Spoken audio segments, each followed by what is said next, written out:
বাংলাদেশের রাজনীতিতে এমন এক ঘটনা ঘটেছে যা শুধু বর্তমান নয়, ইতিহাসের সঙ্গে সরাসরি সম্পর্ক তৈরি করেছে।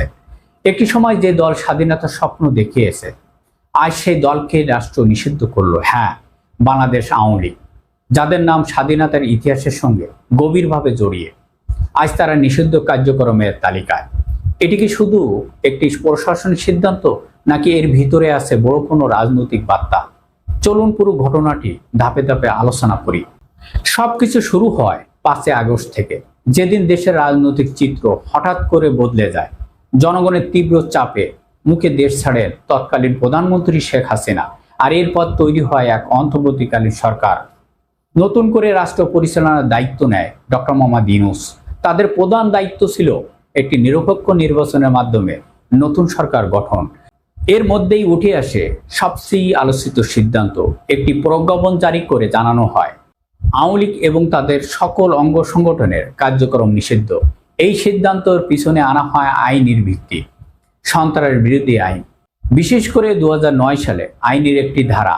আইনটি রাষ্ট্রকে একটি ক্ষমতা দেয়, যদি কোনো সংগঠনকে হুমকি মনে হয় তাহলে তাকে নিষিদ্ধ করা যাবে। কিন্তু এখানেই তৈরি হয় বড় প্রশ্ন। নিষিদ্ধজ্ঞ করা হলো ঠিকই, কিন্তু এই নিষেধাজ্ঞা ভাঙলে কি হবে সেই অংশটি স্পষ্ট ছিল না। অর্থাৎ নিয়ম আছে, কিন্তু সেই নিয়ম ভাঙার পরিণতি অস্পষ্ট। ফলে প্রশ্ন উঠতে থাকে, এই সিদ্ধান্তর বাস্তবে কতটা কার্যকর। আর এরপরে বিষয়টি পৌঁছে যায় সংসদের টেবিলে। সংবিধান অনুযায়ী অন্তর্বর্তীকালীন সরকারের নেওয়া সিদ্ধান্ত স্থায়ী হতে হলে সংসদের অনুমোদন দরকার, নইলে নির্দিষ্ট সময়ের পর সেটি বাতিল হয়ে যেতে পারে। আর এই বাস্তবতায় গঠন করা হয় একটি বিশেষ কমিটি। তারা খতিয়ে দেখে কোন সিদ্ধান্ত টিকবে, কোনটি বদলাবে।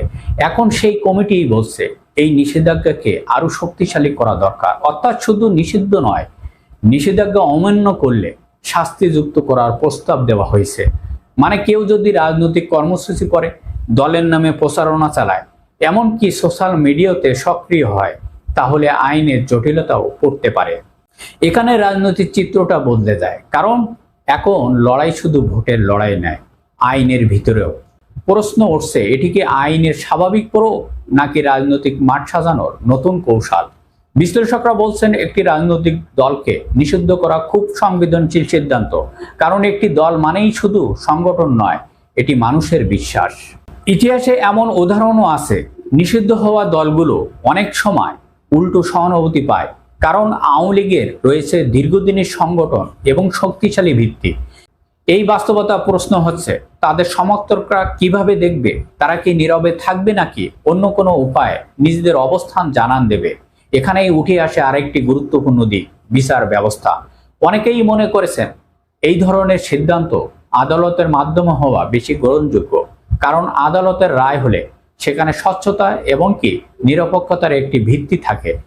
অন্যদিকে সরাসরি প্রশাসনিক সিদ্ধান্ত নিলে সন্দেহ তৈরি হওয়ার সুযোগ থেকে যায়। তবে সরকারের যুক্তিও একেবারেই ফেলে দেওয়া যায় না। রাষ্ট্রের নিরাপত্তা নিশ্চিত করা তাদের দায়িত্ব। যদি কোনো দল সেই নিরাপত্তার জন্য ঝুঁকি হয়ে দাঁড়ায়, তাহলে ব্যবস্থা নেওয়াটাই স্বাভাবিক। এই সিদ্ধান্তগুলো কতটা ভারসাম্যপূর্ণ? রাষ্ট্র কি জনগণের ওপর আস্থা রাখবে, নাকি সবকিছু আইনের ওপর নির্ভর করবে? বাংলাদেশ রাজনীতিতে যা ঘটেছে তা শুধু একটি দলের নিষিদ্ধ হওয়ার ঘটনা নয়, এটি একটি বড় পরীক্ষা। গণতন্ত্র, আইন এবং রাষ্ট্রের সম্পর্ক কতটা ভারসাম্যপূর্ণ থাকে, শেষ পর্যন্ত সময় বলে দেবে এই পথ বাংলাদেশকে কোথায় নিয়ে যায়।